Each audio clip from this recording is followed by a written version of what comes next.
Hey y'all, this is just a little chit chat video. I was I'm sitting here watching TV, and me and my son were having a conversation, and he was asking me about just turn this TV down, y'all. He was asking me.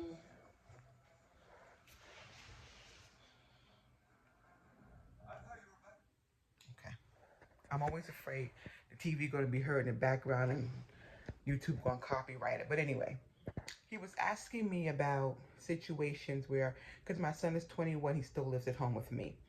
And we were just having a conversation, mother and son conversation. He was asking me about, he's always lived with me, and about living on his own and relationships and, marriage and moving in with people and all of that. So the advice I gave him, and y'all comment down below if y'all agree, the advice I gave him was to live by himself for as long as he possibly can. And I say that because I am 52 years old, y'all. 52 years old, and I have never, when I tell you I have never lived by myself, ever. Ever. I had,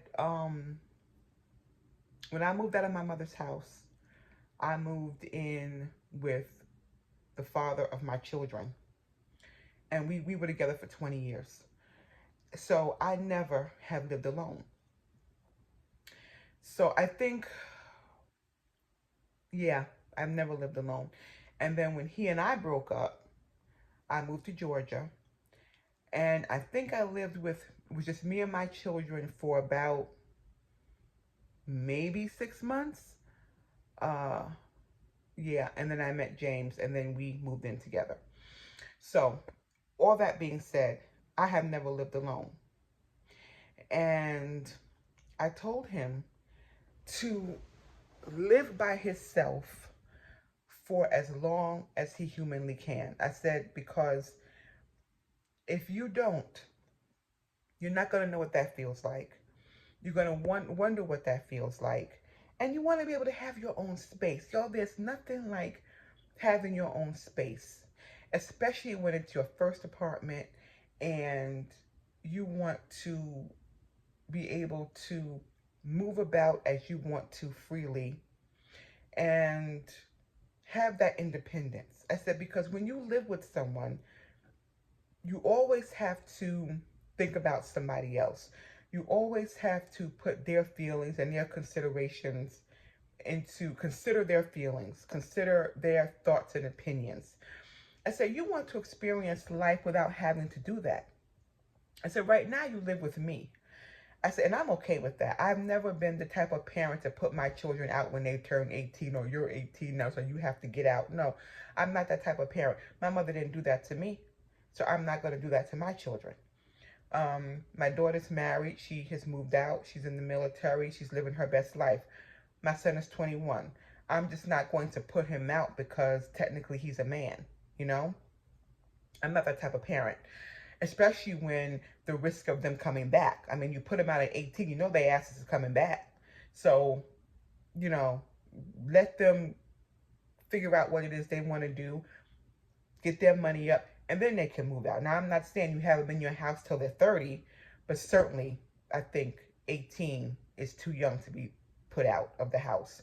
Even 21 to me is a little bit young. But anyway, I was telling him, when you do move out, live by yourself, be independent, know what it's like to be able to cook your own meals, do your own laundry, keep up your own house by yourself.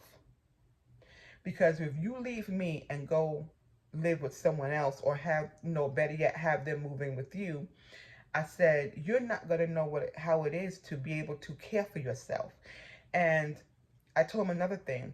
Do not move in with a woman. If anything, have her move in with you. I said, because you as a man, especially nowadays, should not be moving in with another woman. Do not move in with no woman, especially a woman that has children. That is a no-no. That's a no-no. I don't know. I just feel like that's not a good thing for a man to do, or even a young man to do, is to move in and with a woman in her house, her apartment or whatever, or especially when she has children. I don't care what she tells you. Oh yeah, you could come move in with us. No. No, because you put yourself in a very vulnerable situation when you do that. If anything, have her move in with you. Or better yet, y'all get a place together with both y'all names on it. And if a woman has children, do not move her children into your home. Don't even start that nonsense. Because children are a whole other topic. Moving in another human being into your home is one thing, but when you move in somebody that has children, that is a whole other situation. You are dealing with a whole other animal. I said, so I'm not saying don't date women with children. I'm not saying that. I would prefer he did not, because he's still young. You meet you a nice girl, y'all build a family together. Because nowadays, y'all people are just out of their mind crazy. You can meet a nice young lady, and her children could be well behaved, but that children's father could be a crazy person. Like, you just really have to be very, very careful. Very, very careful.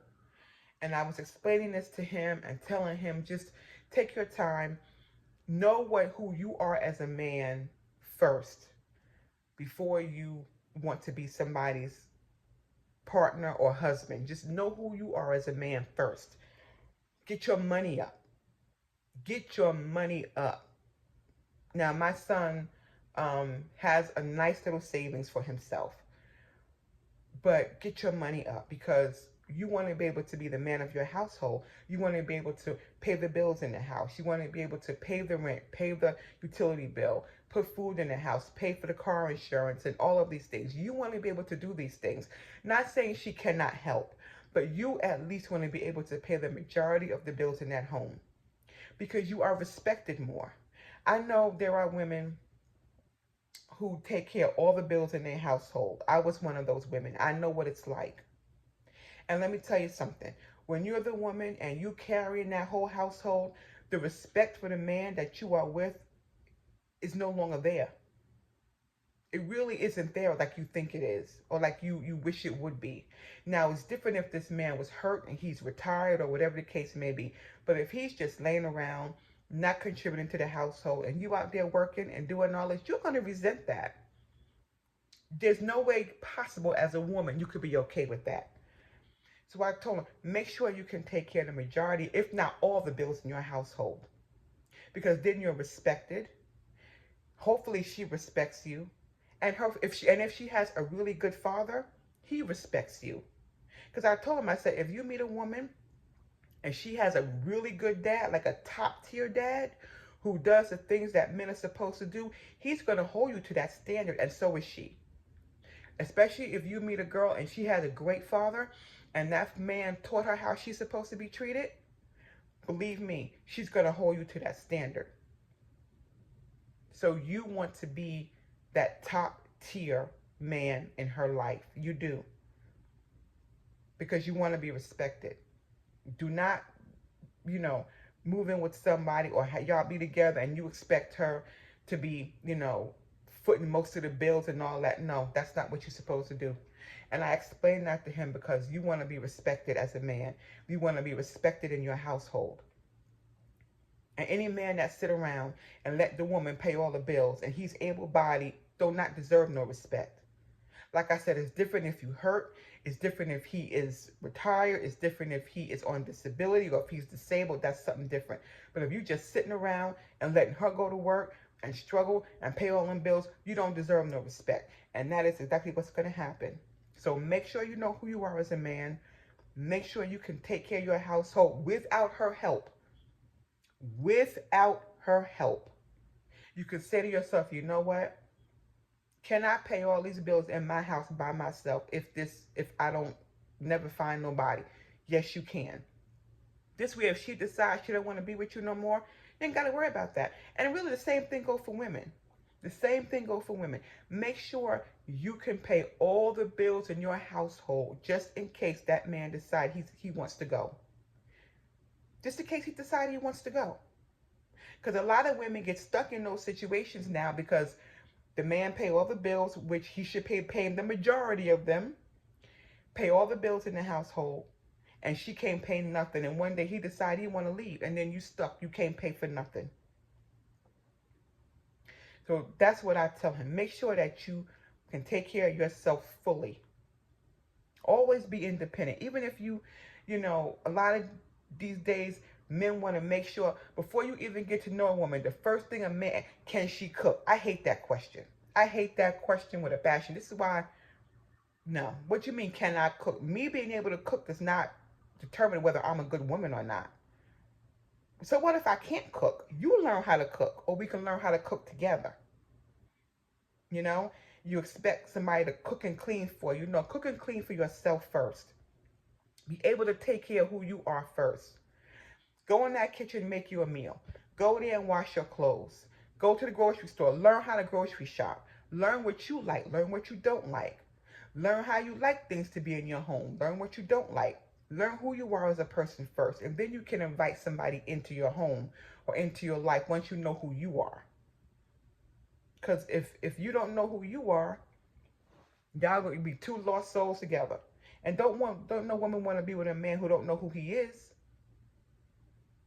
You know, this in your 20s, this is your time to learn who you are.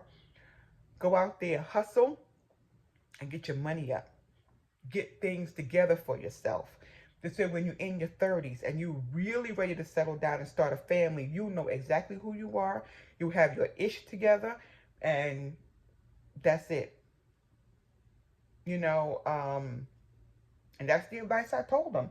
Now, whether he's going to take it or not, I have no idea. But my son is a pretty level-headed person, so I think that he would. But I said, listen, know who you are. Get your money up. That's the most important thing you can do as a man, is to have you some money in your pocket. Because what else you got? What else you got? Don't no woman want to hear nothing except, can you pay these bills? Or can you help pay these bills? Or, blah, blah, blah. No. Have your money together. Have you a nice car. Have you something going for yourself. Then you can invite a young lady into your life and have something to offer her. You got to have something to offer her. You got to have a reason for her to stay there. Besides, you cute. Because the first of the month coming, cute is not where it's at. So that's the message I gave him, and hopefully he take the advice. I only wish I had have taken that advice when I was younger, because I made a lot of mistakes when it comes to men and boyfriends and all these things. I mean, it's okay. It is what it is. We learn from them, but you try to teach your kids something now so that later on in life, they don't make the same mistakes you made. So all you can do is tell them. Hopefully they will listen, and you just be there if the cookie crumbles. That's all you got to do, right? Just be there for them. But anyway, that was my little chat for today. Just wanted to share that little tidbit of information. Just a little bit of advice I asked him for. He was asking me for, and just some hopefully some wise information for young men out there. Just make sure you get you're respected. Have your money up. Be respectful. Give respect so you can get respect. And have something to offer. Have something to offer the world. Have something to offer a young lady that you want to bring into your world. Because especially if you want to have a family. You want to be able to support your family. Make sure your kids got food to eat. Make sure that you can afford for them to live in a nice neighborhood so they can go to the good schools. They don't have to go to the ghetto ratchet school that you went to because your mom couldn't afford anything better. You want to do better for your children. Have them live in a nice neighborhood where there's sidewalks, good schools. That makes a difference. That truly does make a difference. Now, is it going to keep them from getting in trouble? Maybe not. But if they are around people who are, listen, I'm just going to say, different neighborhoods, different, economic, how they say it, socionomic, whatever, environment, there is a difference in how them children act. There's a difference. So you want to give them the best you can, but you start now in your 20s. Start doing it now. So this is when you're 30s and 40s, you can offer somebody a really good life. All right, y'all. Comment down below. Good advice or not. Talk to y'all later.